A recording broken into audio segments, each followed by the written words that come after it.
La maîtrise de votre langage corporel va avoir pour effet de vous rendre sympathique aux yeux des gens. Ils auront envie de vous connaître davantage, de savoir qui vous êtes. Puisqu'ils sont inconscients, personne ne maîtrise ces gestes. S'il y a une cohérence entre ce que nous disons, ce que nous pensons et ce que notre langage non verbal exprime, ça va s'appeler la congruence. Et nous y sommes tous sensibles à notre façon.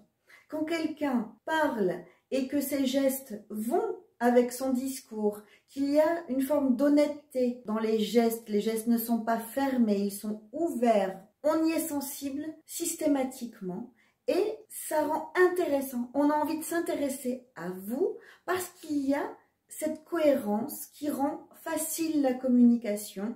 Elle est fluide, elle est honnête. Ça nous interpelle parce que ce n'est pas tout le temps. Bien souvent, on a des signaux de protection. Donc ça veut dire que je ne suis pas super à l'aise avec vous. Je croise les bras, je me protège.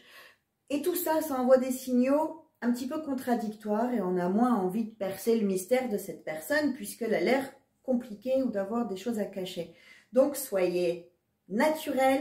Essayez d'éviter certains gestes qui parasitent les discours et vous obtiendrez aussi davantage de charisme de cette façon. La congruence, retenez ce mot, c'est super important pour tous ceux qui prennent la parole en public.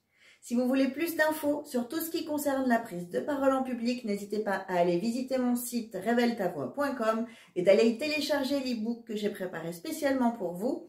Il va vous donner les 5 conseils essentiels pour bien préparer une prise de parole en public. À demain!